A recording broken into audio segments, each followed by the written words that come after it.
What's going on, Bulls Nation? And welcome into the CHGO Bulls podcast, presented to you by DraftKings Sportsbook, America's top-rated sportsbook. Download that app and use promo code CHGO when you sign up.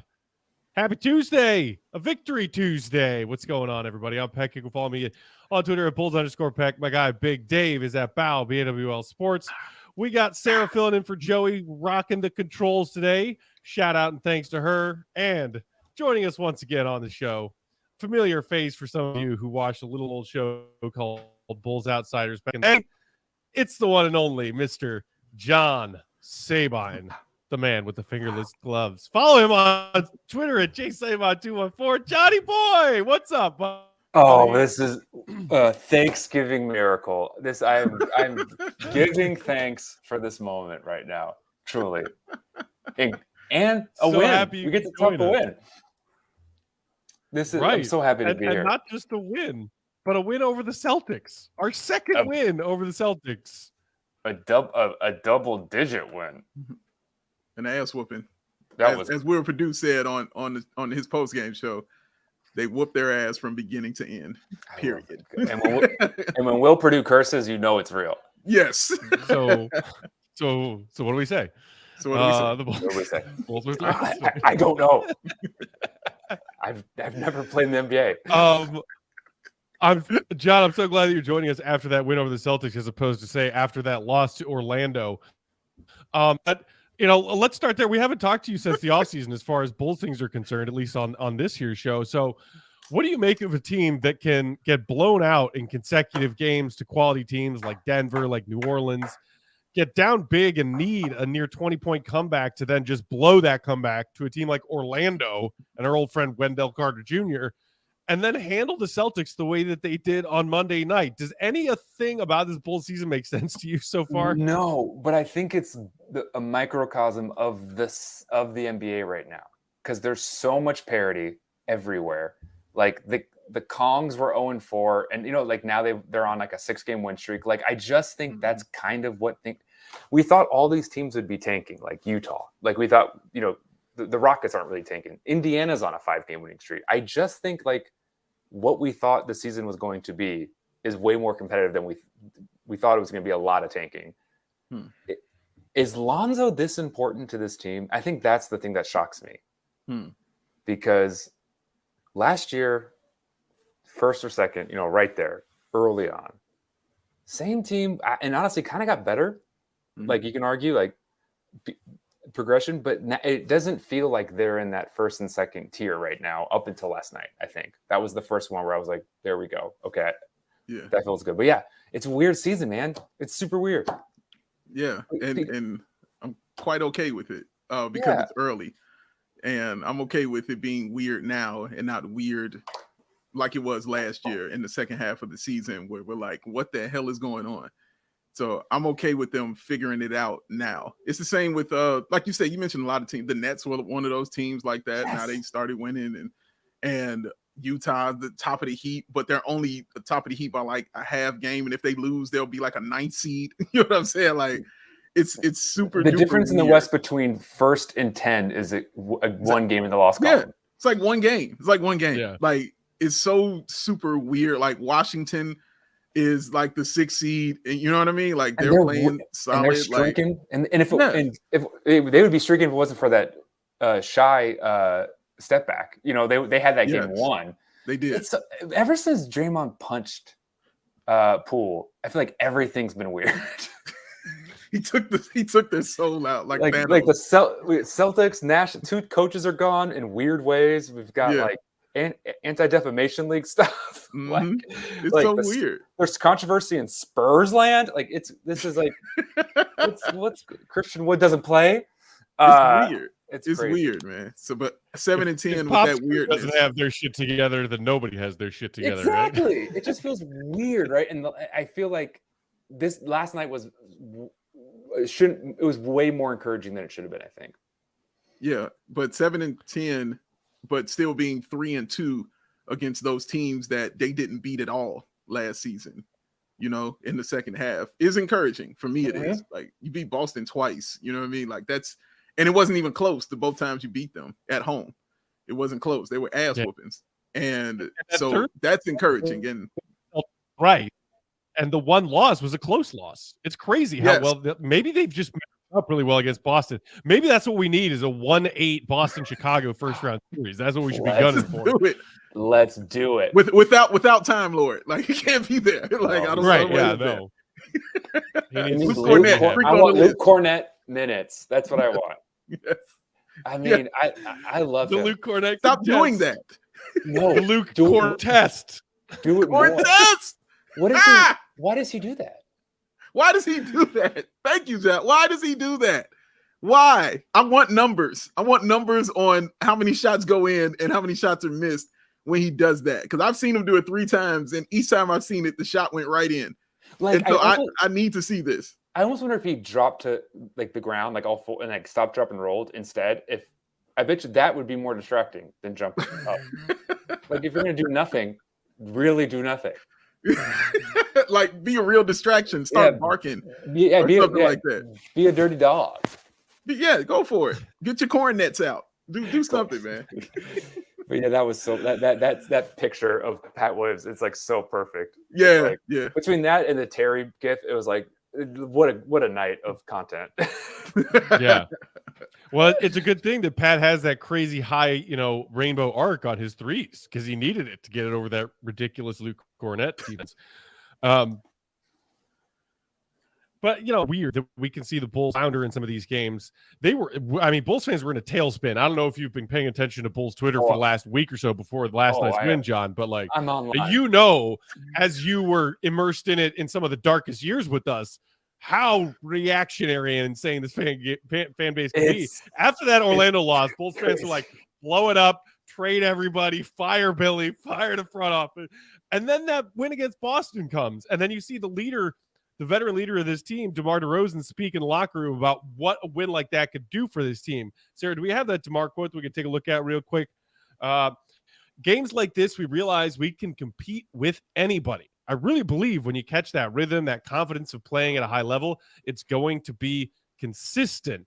And John, the crazy thing is that before the Orlando game, Billy called out DeMar and Zach LaVine and Vooch. They're the big three. They're three guys that have all-star credentials saying they need to be better. The reason that we're getting off to such, crappy starts and coming from behind almost every night, that falls on the leaders of this starting unit. And then you have that terrible response in Orlando and then maybe a delayed response against Boston. What do you make of a comment like that from DeMar? And what do you make about the fact that it came on the heels of his coach calling him and his fellow stars out?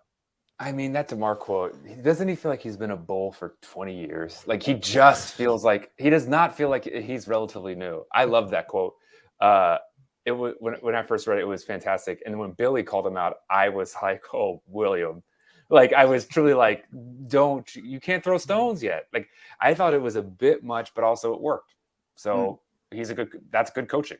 Like, he pushed when he needed to push to get the outcome he wanted. So what do I know? But at the time, I remember like thinking like, it's not a good look, Billy. Well, and then what about his decision to bench Zach LaVine late in that game when they had managed to make the comeback against Orlando? Zach was in the midst of a 1-for-14 shooting night, maybe the worst game that any of us have seen him play in a Bulls jersey. And then there were some comments after the game from Zach saying, hey man, the reason you have me is to have me out there late in games. That's who I am. That's the kind of player I am. I disagree with Billy's decision. I feel like I've earned it. I've earned to shoot myself back into it. I agree. I agree with everything Zach said. Billy's got to let that lie. He has to live with it. And the last time he was benched was then he did that Charlotte game where he was a mini Reggie Miller at the end. So he responds. But I do think benching Zach, I think we probably would have won if we didn't bench Zach. Like, he's good enough. He's so good. Really? He had to go. Wow, see, me and Dave were both like, "Oh, dude, he's playing like ass tonight. Sit his ass down." Man, I respect that. And also, we would have won if Vucevic made free throws. Let's be clear. Like, that's how it happens. But I do think LaVine has earned it. I do. I agree. I agree that he's earned it. No, you're right. All that is true. But you can tell just how the team was playing, even when he went out the game, that it wasn't his night. Yeah. And when he went out the game, they picked up. Like everything just kind of picked up and the movement became better. The ball didn't get stuck. And Zach was in that mode of I haven't hit a shot. I've got to hit a shot. So there were plays where like Vooch was in the post on Suggs. And Zach is like, nope, I'm taking this step back against Mo Bamba. You know what I'm saying? Like, I'm taking this shot right now. Like, he wasn't thinking, get everybody involved and do other things. He was thinking, I need to score, period, point blank. And that's why he had to come off the floor. Because if you're thinking that and you're not doing it and you just continually want to, you're hurting the team at some point in time. You got to sit down, man. How fun is Bowl, by the way? It's just fun to say. He's so good this year. He's so good this year. It's crazy. He's been solid, man. He's a Western. He's weird. bound for the Western Conference. Like wasn't he with Denver for a while? Yes. Yeah, they drafted him. Yep. Right. I feel like he should still be in Denver. He feels like a Denver. He feels like he's better than DeAndre. Denver Nuggets to me. Yeah. Yeah. Or I could see Dallas picking him up at some point, John. I really could. Yeah, this team needs something. So who knows? Dude, he's a Western. Dude, whatever. Man. You're in 9th, but you're also a game back second. So you're fine. Right. You're fine. In every game, it's like a 2-point game. Like it's crazy. Win or loss, it's a 1-possession game. It sucks. But okay, so the fact that you think that Billy was right, that gives me I listen to that and respect that.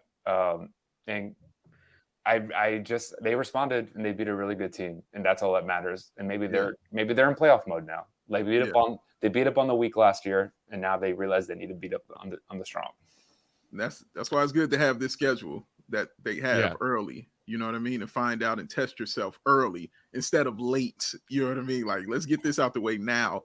Let's find out who you are right now. And now they're about to go on the gauntlet right now. They're going on that 6-game West Coast road trip, man. So they really about to test themselves on this one. I got you schedule. So who's on this road trip? So game 1 of the 6 game actually is just a quick trip north behind enemy lines. So we got the Bucks tomorrow. And then we go out west, OKC, Utah, Phoenix, and Golden State. Like it's a Golden State at home. Good. If it was on the road, they're on the road, it'd be bad. It'd be easy win. Yeah. Right. I mean, like, but when you look at what they did in that win against Boston last night, I think it was one of the first or few times this season where the Bulls role players, especially their younger guys like Pat and Io, answered the call of their opponent's defensive, strategy out of the gate was, we're going to do our best to contain DeMar. We're not going to let Zach go off. We're going to put pressure on Vooch. We're going to throw double, getting on the post and dare Pat and or Io to make some plays. And those two guys stepped up and made some plays and were efficient and effective offensively last night in ways that they haven't been regularly this season. How do you see this team trying to take that success against Boston Monday and continue to do it against a really challenging slate of games on this road trip, John? So I think it's hard to duplicate, right? You never want to duplicate. But I do think out of that last night's win wasn't just like, oh, we beat a good team, hooray. It was like a best case scenario, we beat a good team, hooray. It was like 6 players in double figures and our 2 young guys who we are begging to like be consistent and show out and have a little bit of like swagger. I mean, for Pat. And they did. And you're like, whoa, like this team goes as they go in a weird way. It's weird when the young guys kind of set the ceiling. And I think in this team, they kind of do because we know what DeMar is. He's fantastic, but we know what he is. We know what Zach is. So seeing that, I think I'm going to ask you guys, like, how did that feel for y'all? Like, was that, it wasn't just a win for me. It was like going back and then scrolling Twitter and looking at all of the Pat Williams pull up mid range, like that was so Kawhi, and I know the Kawhi comparisons are so overplayed, but that was a Kawhi. What he like those? That's the only shot who does that is Kawhi. Maybe Devin Booker crossing over Tatum like that. I mean, Bulls fans can't not broke his ankle. That. He might be out next game. Tatum. He's questionable. He might be out next game. He is. He's listed as questionable for the next game. Tatum is. No, John, I think you brought up a great point, and I was thinking that when I was rewatching the game earlier today, like how important those young guys are. And I mean, Io and Patrick Williams, because everybody is going to key in on DeMar, Zach, and Vooch, period, point blank. That's who they're keying in on. So Io and Pat are going to have many opportunities to do whatever they want to do on the floor, whether they want to shoot the threes, whether they want to get inside, however they want to do it, they're going to have those opportunities to do it. And when you see Jason Tatum, who is their best defender, being on Patrick Williams, yeah, you got to take a Tatum. When you see him on Patrick Williams, and Patrick Williams have not just some kind of success, but like highlight reel success against Jason Tatum, who's an incredible defender, MVP candidate, that does a lot, just not only for his confidence, but for mine and for everybody in the Bulls nation. It just brings forth that stuff. Yes. And then watching Io be aggressive and understanding that, oh, I have to be this the whole game. You know, it wasn't just the first quarter getting off to the good start. It was also in the fourth quarter. He was continuing to be aggressive and get to the bucket each and every time. And again, that was on Tatum. Tatum was the man on Io, and they were taking him, you know, to the rack. So those guys, I think they're learning as the game, as they keep going forward, just how important they are on this team and finding their role. Because we're learning that Patrick Williams is real cerebral, right? Like, he thinks all the time. Like, this dude is always thinking. And so when he says stuff like, I need to find my role, it's kind of like John in acting when somebody's saying, what's my motivation? And you're kind of like, dude, what do you mean, what's your motivation? You go act. You know, you go do it. You just turn it on and do it. Study your lines. And he's like, no, where am I from? You know what I'm saying? What's my background? Yes. How was my mother? You know, and you're like, you it's don't all need of that. Take that boards thing and put it in the basket thing. Yes, yes. It's all of that. And now deep. he's yeah, exactly. It's not, but for him, it is, you know, and that's how he kind of works. And that's why I wanted to give him 20 games to figure it out. And we're coming in on those 20 games, and he feels like he's starting to figure out his role on the team. And it's good to see. It just makes me happy. I love that. All right, we got to take our first break here. And by the way, plenty of love for our guy John Sabine in the comments, especially TJ. I love you, John Sabine. Who doesn't love John Sabine? I love you, TJ. I love you. While we take a quick ad break here, we'll get John's thoughts across the ads. Big Dave, we've got some words from our friends at ComEd today. ComEd, energy efficiency program, John. Listen up, because you need this. It's committed to helping families and businesses in the communities we serve and save money and energy. ComEd offers free facility assessments that can help find energy-saving opportunities, whether it's lighting, HVAC systems, commercial kitchen equipment, or industrial processes. An authorized engineer will work with you to develop a detailed assessment plan specific to your goals and needs. These can be done in person or virtually and last approximately 2 hours. That's it. Within 3 to 4 weeks, customers will receive a report detailing energy efficiency projects that they can start working on immediately. Each recommendation will include estimated energy savings, cost savings, projected costs, potential incentives, and simple payback. So don't wait. Get started saving money and energy right now, today. For energy saving tips and to schedule your free facility assessment, go to comed.com/poweringbiz. That's BIZ. Ready to sign up for your facility assessment? Then call them at 1-855-433-2700 during normal business hours to speak with the ComEd Energy Efficiency Program representative, or you can email them at businessee, that's 2 E's, at comed.com, or you can even request an assessment online on their website at comed.com/facility assessment. Today's episode is also brought to you by our friends at DraftKings Sportsbook. Hoop fans, the NBA season's heating up. There's still so many unknowns. Who's winning MVP? Who's winning DPOY? Who's winning the East? Who's winning the West? When I'm looking to get in on the action, I bet with DraftKings Sportsbook, an official sports betting partner of the NBA and our official betting partner at CHGO. New customers can bet just $5 on a pregame moneyline bet on any NBA team to win their game and get $150 in free bets if your team wins. And check this out right now. Everyone can also earn up to 100% boosts with DraftKings stepped up same game parlays. Go to the DraftKings Sportsbook app, plays the same game parlay, and combine multiple bets like which team will win, total rebounds, and more. The more legs you add, the bigger the boost, the bigger your shot to win big. So here's what you do. Download that DraftKings Sportsbook app. Sign up now with promo code CHGO. And you can get that amazing deal of placing a $5 moneyline bet on an NBA game for $150 in free bets if your team wins. And gentlemen, because it is Tuesday, that DraftKings and I picked something special because I knew we were doing the show with the three of us today. Okay. So, John, I know you love your Kongs who are marching right now. Yo, Big Dave, I know you are a huge De'Aaron Fox guy. So my pick of the week, we've got Kongs Grizz tonight, 7 o'clock tip-off Central Time. I'm taking the over on De'Aaron Fox combined points, rebounds, and assists at 36.5. He's hit that easily in their last 2 games. He is on a tear. Kings are on a tear. That's your DraftKings pick of the week right there. I like it. Yeah. I mean, they're scoring more points, as much points like the 80s Nuggets, right? Like, yeah, they're scoring so many points. Hashtag Beam Team. I'm a Beam Team guy. The Beam is the greatest thing going right now. I mean, it's pretty awesome. It's the best.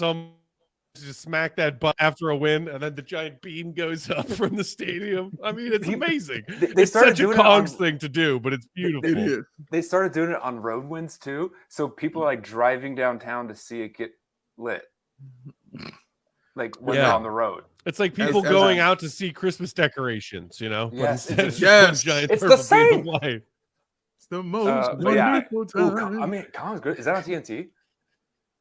I don't think so. Like it should be flexed into TNT. It should be flexed. I'll be watching that. Flex. They have the longest. They have the longest winning streak in the NBA right now. Yeah, the Sacramento Kongs. They started 0-4. They are the number 1 offense in the NBA as of today. The number 1 offense, the Sacramento Kongs.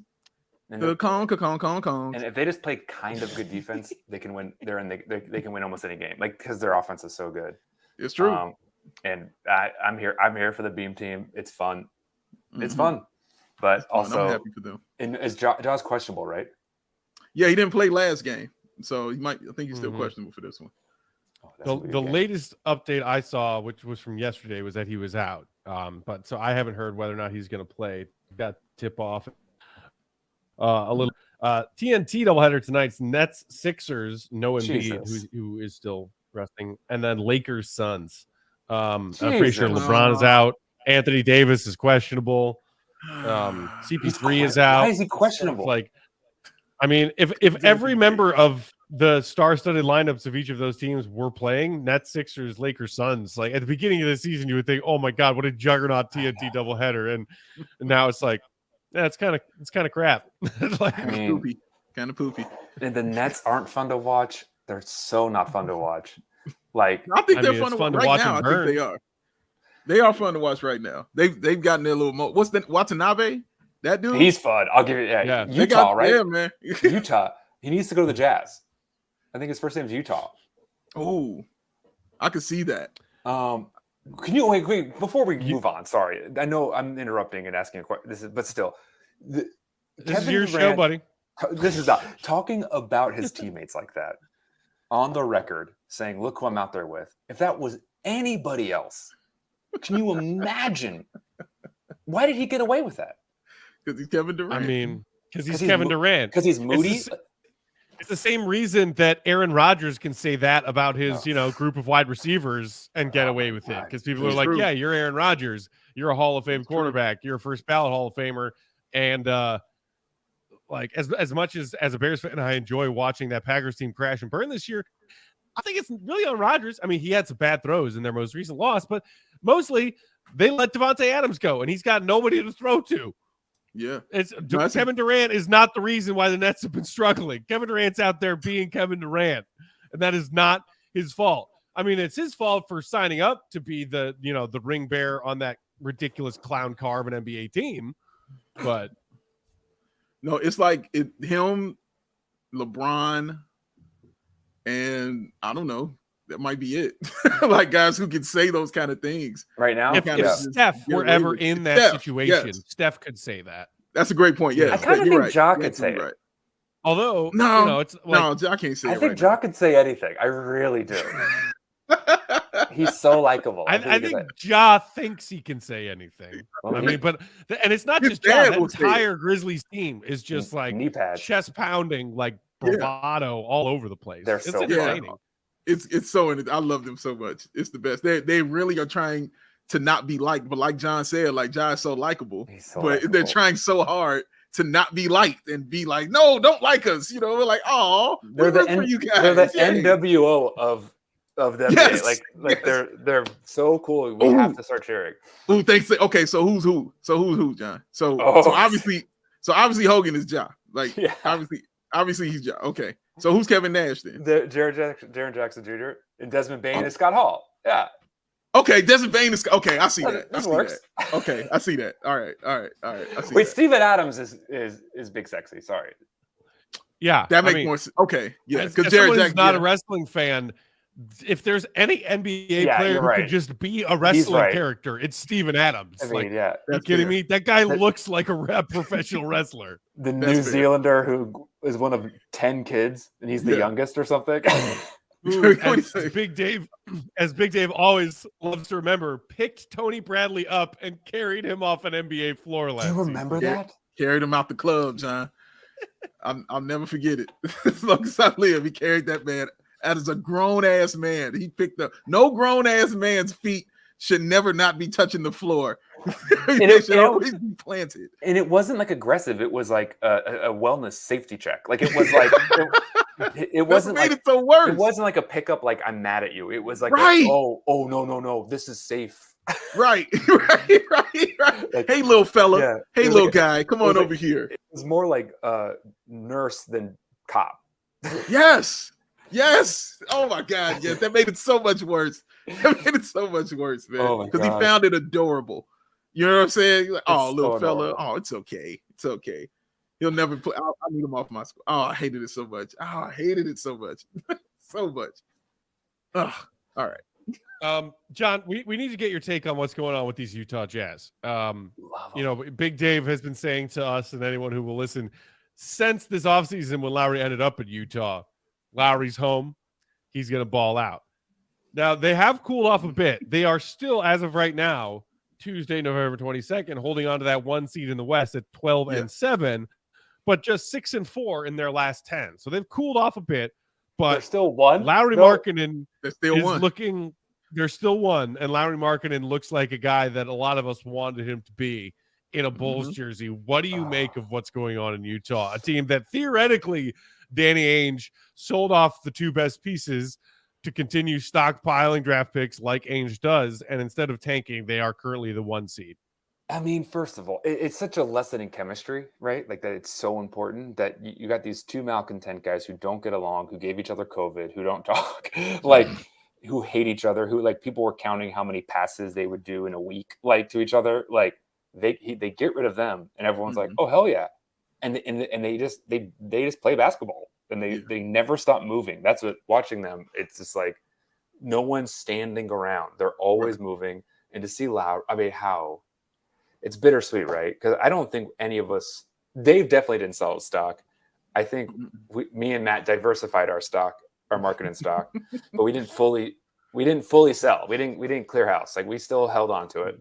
It's so fun to watch. I left Lowry Island, but I made sure that my hut was still away, like just in case. I forwarded my mail to a different location, but I still own the property technically. Like, but man, the Jazz are so great, and like tanking's bad. Like tanking stinks. Like I don't like tanking. I don't think it should be outlawed or punished, but it's not fun. And it's so fun that they're like, whoops, we're good. They fell into being good. Like nobody really saw it coming. But I thought Lowry was going to be good, but I didn't think the Jazz as a team was going to be good. Like that was the difference. No, I still don't. Right? If they didn't make the playoffs, we wouldn't be like, that's crazy.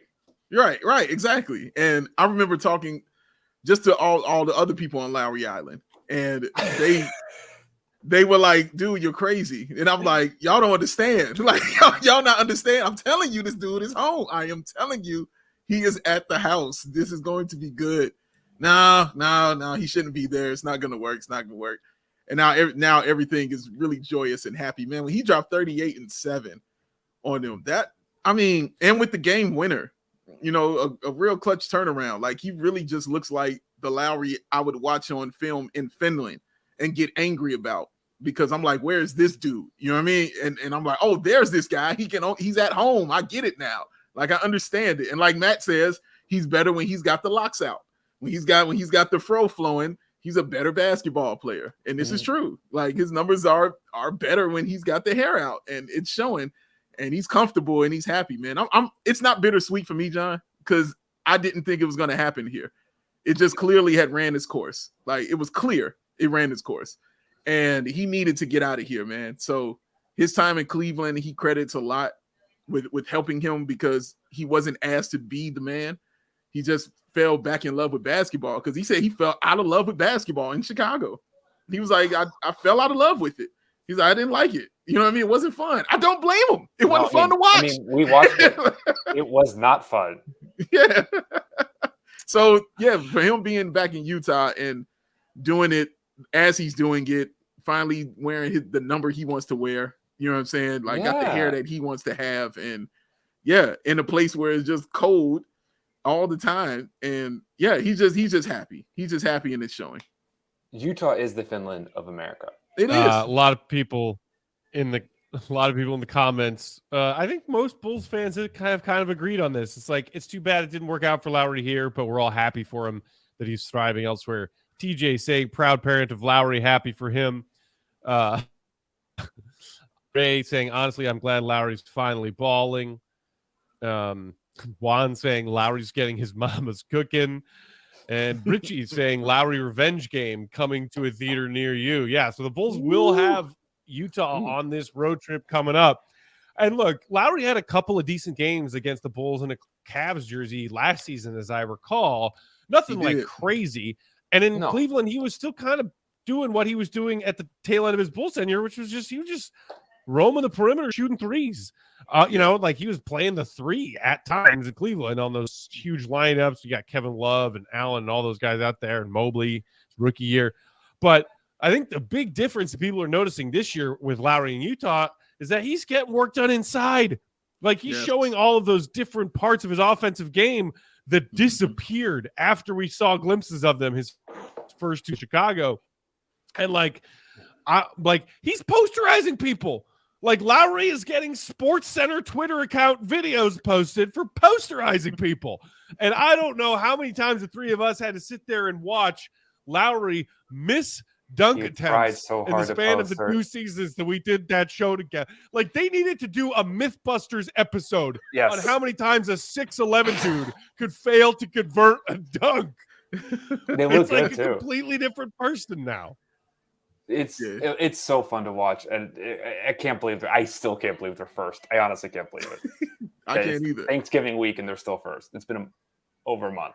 Yeah, it's got to subside sometime. But I mean, and shout out to Jordan Clarkson too, because I appreciate the coach just saying, "Hey, you're Jordan Clarkson. You don't pass. So how about you just don't do that? Don't do it. How about you just do what you do." Shout out to Mike Conley, right? Oh God, yeah. He easily could have been, hey, trade me Jay Crowder the situation, and didn't. What is that? Yeah.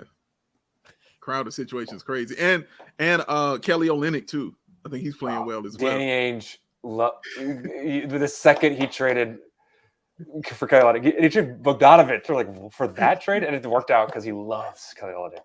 Yes, he does. Danny Ainge loves Kelly Olynyk so much. Yes, he does.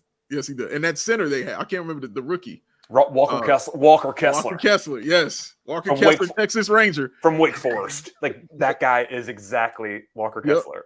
Walker Kessler, Texas Ranger, baby. AI. You could fund millions of fake NBA creative players through an AI, and say, make me Walker Kessler, and that's who would come out. from Wake Forest. It'd also be from Wake Forest. Yes. More or less of a creative player vibe than your boy down in Dallas. Dwight Powell is Powell. Dwight Powell is a creative player. He is not a person. He doesn't wear hats. Like, he never wears accessories. Like, no, he is just like bare minimum. Like, we don't have enough RAM to make a real person. How's he doing? How's he doing this year? I haven't even seen it. They put him back in the starting lineup, and he's terrible. I'm going to have a heart attack because of this stupid Dwight Powell. He turns me into a monster. Speaking of your Mavs, let's talk MVP race real quick. Early MVP race. Is it Luka? It's Luka, guys. Yes, they're currently 9th, but Luka. Again, they are 9th, but 1 game back of 2nd. And his numbers are insane, John. Like, we started laughing about it in our text thread with our guy Bulldog. Shout out to Bulldog. Mm-hmm. Like, he started their first 8 games of the season with 30 plus. Yeah. Most of them were 30-point triple doubles. And then easy. he had a couple quiet nights, and then he's just back on it. What is he averaging right now? Is he still up near like 36, 37 a game? I think he's still first in the league. I think 35 or whatever. I think he is. But it's crazy. He's also he's leading the team in rebounds still and assists. And then, I mean, my favorite stat, he's like second or first in steals now. Like, it's so he's playing D. I think it's Lucas. I can't be trusted. Like, don't even. It's like saying, like, whose baby's the cutest? It's like mine. I do think it's Lucas. You put that because he has nothing around him, and he has a coach who's in concussion protocol constantly. It feels like when he speaks, like it has to be him. Because with him you can beat any team. You texted us the other day that kid's been giving you Boylan vibes, and I was like, I didn't know it was that. I know that's scary. And I stand by that. I know he's not. I know he's not as bad as Boylan, but the things that he's doing are like Boylan-esque, like not calling timeouts when you should. Not figuring out lineups, having vendettas against players for no reason. You got vendettas against somebody? Oh yeah, Christian Wood, vendetta. You have Goran Dragic because he had a vendetta. That's the reason Goran's a Bull, is because he was like, "You're not going to play." Like, why would you tell someone that? Damn. Let's do training camp. So anyway, he's been driving me crazy. But I think it's Luka's MVP. I think Luka's MVP, but I don't think big NBA media wants to give it to a European 5 years in a row. So. I'm aware of I won't go for that because you could have said that last year. They don't want to give it to European 4 years in a row. Yeah, now 5 though. You could have did that. Five's a generation though. Five's the whole thing. No, if his honestly, I think at 9 and 6 right now, they wouldn't, because I think they would look at Tatum first because his team is 13 and 4. That's the only reason. But I have Luka for MVP personally. That's me. I got him for MVP. And that's who I picked before the season, and I think he's the MVP. Tatum has a lot of help around him. Yeah. Correct. Tatum has that Boston team is stacked. No, he's got all the help, and he's still the best player on a stacked team. You know what I'm saying? Like, he's still the dude on that squad, man. He's still like 30-something a game. You know what I mean? Like, he's still vicious, man. So I can't take that away from him. Do you think he's second right now behind Luka? Tatum? Yeah. I think it's Giannis. I'll put him second. Okay, that's the name that I was about to bring up, because Tatum's usage is a pretty high 31.6. However, Jaylen Brown is just beneath that at 30.7. Meanwhile, Giannis has actually managed to get a slight edge above Luka in usage percentage so far this NBA season. Luka is at 38.3, ridiculous. Giannis 38.6, and the Bucks are right there sniffing Boston for the 1 seed in the East and playing really good basketball right now. They definitely are. But Giannis throwing a ladder to the floor hurt his chances. I agree. But here's the thing: both those teams have other all-stars. Yeah, and I think you have to take, when you're talking about valuable player, like if someone has the same stats with no all-stars, it's Luka. No one's going to be. But Reggie John. Bullock. 35, 8, 9. Luka has Dwight Powell. I mean, come on. He starts, guys. He starts. I got to watch them. I got to pay more attention to the Mavericks because I haven't been. I haven't been paying attention. No, you don't need it right now. No, I need to see. You talking about my guy, Jay Kidd, man. I got to watch it. I got to see what's going on. I know you can every game I go, you know exactly what's going to happen. Like it's like halftime comes, the other team makes an adjustment. Jason Kidd keeps the starters in for 9 minutes. And then the bench has been sitting for an hour and a half because of halftime or whatever. And then you're like, I don't know why it didn't work. It drives me crazy. But does he not call timeouts when he has a player injured and writhing in pain on the floor while the ball is when the weather's hot? Tanaka taking a sweet time, checking on his like Tamagotchi pets between. Like that was insane. That clip. Just like, oh my God, I almost fell out my chair when he did that shit for the first time.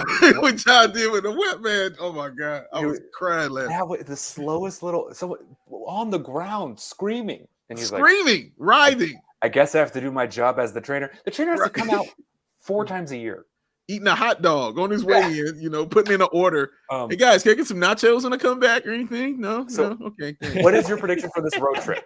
What is the Bulls' record after this road trip? This gauntlet. Oh man! So after those 6 games, I saw. Yeah, Drew in the comments earlier was saying hoping for 3-3 on this 6-game road trip. Would be upset with anything less. I take 3-3 with this slate of opponents. I would be happy if they come home 3-3. That means you got 3 wins somewhere against the Bucks, the Jazz, the Suns, the Warriors. You know, like there's some tough teams in there.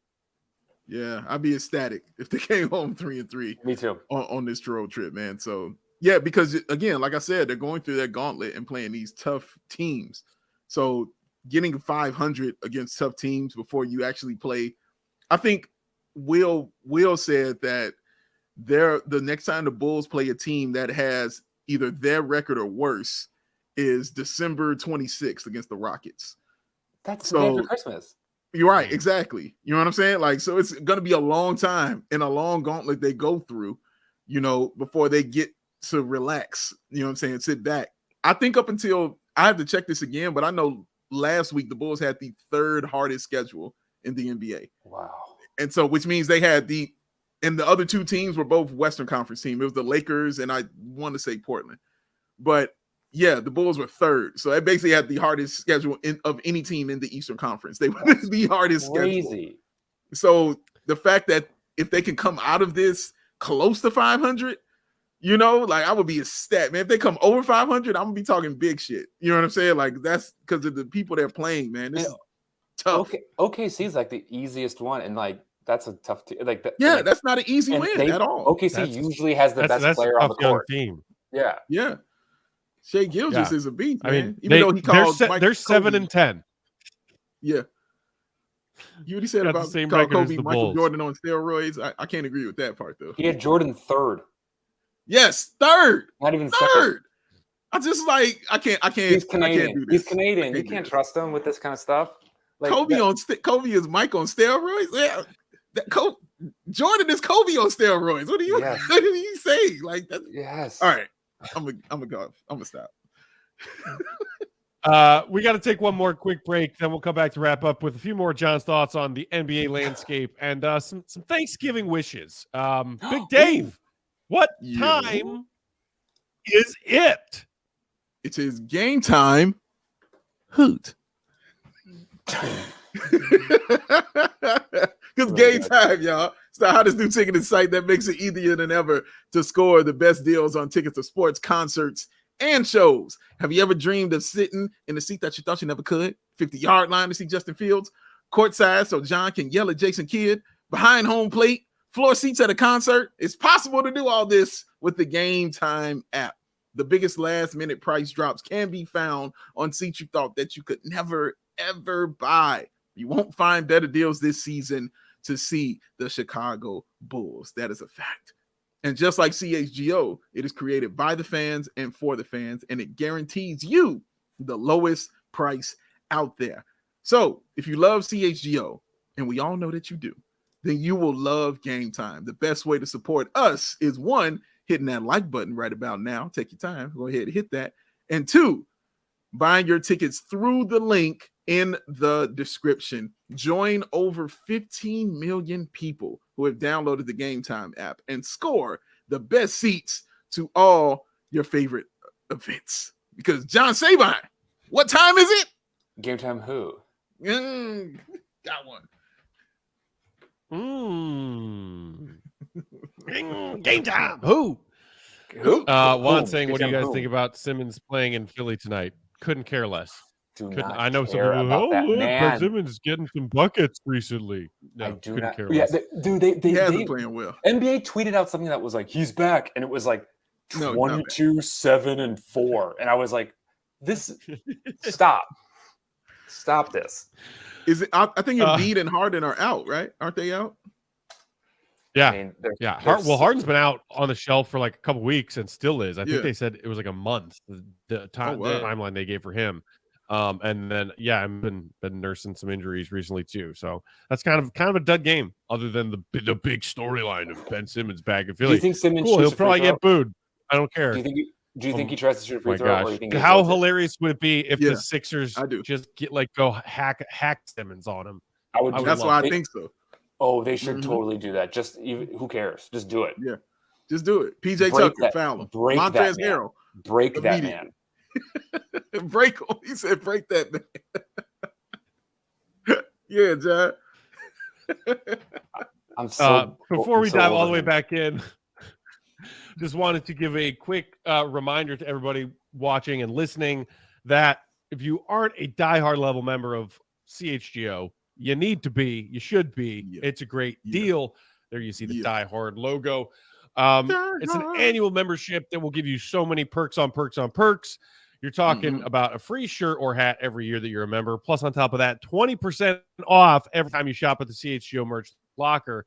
This little teaser, there is a huge CHGO Thanksgiving, Black Friday, Cyber Weekend, Cyber Monday sale coming up, where we're giving 50% off across the board in our whole merch locker. You're going to want to get some great deals with some awesome CHGO merch. Yeah. Some Chicago swag, great for holiday gifts for family and friends. Check it out. We're going to be bumping those links to our merch locker all holiday weekend because the time for shopping is upon us. But make sure that you sign up for that great diehard package because it also gives you perks and bonuses and discounts for our public events like our tailgates, our takeovers. We got our first takeover for a Bulls game coming up next month in December. Can't wait for that. Plus, the best of the best, the cream of the crop stuff from not only our guy, Will to Go Gottlieb, but our credentialed journalists and reporters across our whole slate of Chicago. So, become a diehard member today. Do it. It's good for you. Do it. Do it now. It's a Christmas movie. Dave, you're diehard. I am diehard with a vengeance. Level up your and back real quick. Eco Bean say Steph Curry's in the MVP race too. Steph Curry currently second behind your boy Luka, John, in points per game. But the Warriors are 8-10, 1-9 on the road so far this season. John, are you panicking for the Warriors yet, or do you think they have plenty of time to figure this out? No, the rich get richer in this country, man. Like they got young guys, they got assets. They could make a trade for KD right now if they wanted. Like they're going to be fine. I hate them so much. I hate them. I do think it speaks to chemistry. Like you can't. They've been doing this for a decade. That's really rare to have a team like that with the same big core people. Yeah. It's fun to watch them fail, right? I think it's super fun to watch them fail. Like after all the good they just won a championship. They let someone else do it. But yeah, he's amazing. Steph's amazing. It's the older he gets, the better he gets. I don't understand. Like his aren't his stats better than his unanimous season right now? Like but it's fun to watch them fail on the road. But then they got that Chase Center money, so they're doing just fine. Yeah, they'll be fine. I did like seeing Klay Thompson find his moment a little bit. That was good to see. Yeah, it's weird. Like 1-9 on the road for them is really weird. But then at the same time, they're 8-10. So it's like I'm sure in their mind they're just coasting and it's early. You know, it's a championship team. They're not too concerned about it. But it is weird that you're struggling this hard on the road. So, and their starting five is like the best, right? Like it's like the best offensive rating or something. Yeah, exactly. And oh my God, and of course Wiseman, man. I don't that is not working. I would not have sent him to the G. I think that was a bad move. Send him to the G. It was a bad. Why is that? Because it's like, God, like he's already been like down. Like let him be around the team at least. Like let him get the vibe. Let him feel like he's a part of the group. Like maybe if you want people to be comfortable, sending them to the G League, I don't think helps for a second overall pick. That's fair. I saw somebody on Twitter the other day suggesting a Patrick Williams for Wiseman swap. Insane. And I think it was our pal Salim from Bulls Gold who said like no way the Bulls would destroy.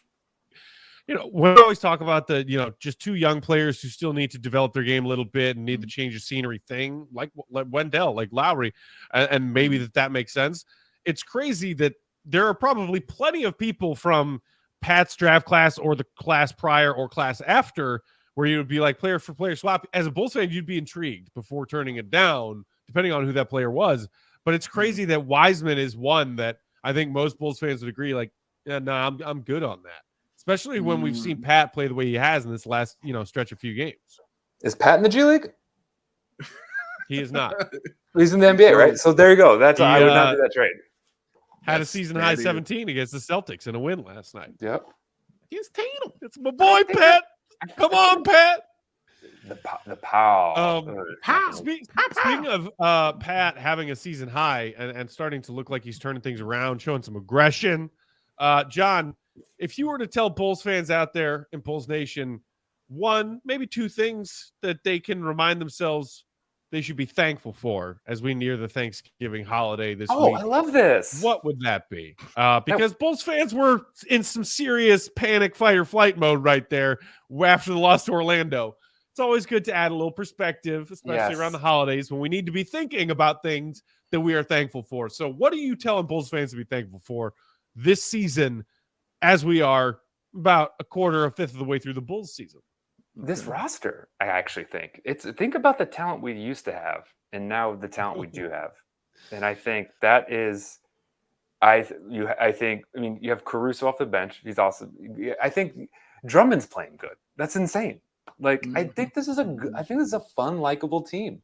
Think about like the Javon Carter days or the other Samson. Remember we had two Samsons? Brandon and Jakar. Jakar. Like, think about Shaquille. Oh my God, Jack Harrison. I forgot about Jack Harrison. Like, remember when he was like the third best player on our team? And it was Jack Harrison. Playing the three. Denzel Valentine. Think about these. Yep. The Suicide Squad we had to cheer for. We can cheer for this other. So I'm thankful. That's what I would say is like, sure. Do we have a Tatum? No. Do we have a Giannis? No. We've got a squad though, and a team. If a team can win. And John, this is why one of the many reasons why I love you so is because I can always go back to you. I can go back to Matt and just tell people like what we sat through and what we dealt with. Like when you guys saw it and it was bad, you turned the channel. You know what I mean? Like you turn the game off. You could walk away, go play a video game, get your mind off or whatever. We turned to alcohol, because we had to sit there and watch it. Only when we were down 20. That's what I mean. So much alcohol because they were down 20 a lot. It was so much. We ran through like 2 bottles. I don't know why NBC Sports fired us. We were just drinking at work all the time. I wonder if the most recent one of those was still just left there because we left when the league shut down because of COVID and never came back. Yeah, and we're like, it's alcohol, it's sterile, it'll be fine. We'll be back in 2 weeks. But yeah, I think that's true. We saw, and again, no offense to the troops. I'm sure they've seen some stuff in their lives in Iraq or wherever, but so have we. We've seen some stuff, man. We've seen some things, man. We've been through a lot. So when people get on those soapboxes about, losing to Orlando and this is the worst. Orlando's good. They're not bad. Yeah, man. Like, seriously. Like Mosley's a good coach. He is. He definitely is a good coach, man. And Like when you see that stuff and you're like, no, man, I know what true horror looks like. Like I know what true terrible looks like, man. I watched it during the game and then after the game when I had to listen to it being talked about after the game. Like I heard all this and you guys heard all this, and it was just a lot of tough times, you know what I'm saying, going through that. So this right here, this is nothing, you know what I mean? Because this is a team with actual good players on it, with a competent coach going through a slump trying to find themselves. And so I'm like, okay, I can deal with that. They're playing against good teams. You know, we aren't just losing every single game to the Charlotte Hornets, you know what I mean, and stuff like that. It's like, okay, I'm losing to the Bucks. I'm losing to serious basketball contenders right here. Now it sucks because losing's not fun. We get that. Nobody likes to lose, man. But I'd rather it be this way than it was before any day of the week. And that's what I'm thankful for, man, for real. I love that. Indeed. Jojo in the comments saying it's the best roster has been in a long time. Ain't that the truth? Damon saying I'm thankful the Blazers are good, like I predicted, so we can get that draft pick this year. Yes. The Blazers, they didn't come up in our chat about Western Conference teams, but they are 10-7, currently tied with a bunch of teams between the 5th and 8th seed in the West. Anthony is Dame light. Grant's been the best player on that team. It's been unbelievable. He's unbelievable. They've been great, man. Careful. Fun to watch. That might trigger the Bulls should trade for Jeremy Grant faction of Bulls Nation that we're screaming about that a couple years ago. Anyone could have gotten him this summer. Anyone could have gotten him. I mean, believe me. He was acquired for basically free. Like, it's crazy. 2 picks, but one was like a swap. Yeah. Wow. He's right. Thankful the Blazers are good. John, best Thanksgiving dish on the Thanksgiving dinner table. What's your go-to? What do you like prioritize stomach space for? Apple pie. Ooh. Yeah. A la mode or just straight pie? No, just pie. And we got 2 different kinds. We're getting one with regular crust and one with streusel crust. I'm very excited. Ooh. Whoa. Wow. Okay, that's what we doing up in here. Wait, I like that. Are you making either of these pies? No, we're hosting. We called it. It's all been taken care of. Now you hosting just family and friends? That's how it is? My parents are in town. They drove over from Texas. They're in that room. Oh wow! I probably should go take my kid from them soon. But they drove up to hang with the kid and have Thanksgiving with us. It was really sweet of them. That's true. I know Sarah's making a lot of pie. I asked her before we got on the show. Sarah's. My parents also said she was getting pies ready. They said, "Tell you hello." I feel like I know them, and my mother said so. She says, "Tree Sabine says hello." Give your parents. I will. Love Mama Sabine.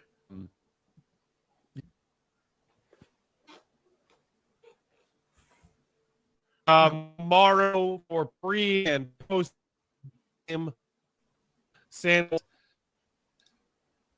A huge would love to be able to string a couple together against Boston and Milwaukee. That got there behind and forgot with live updates from Milwaukee leading up to 4. Big Dave is at Bow BAWL Sports. Our gal Sarah for running things behind the scenes for us in Joey's stead today.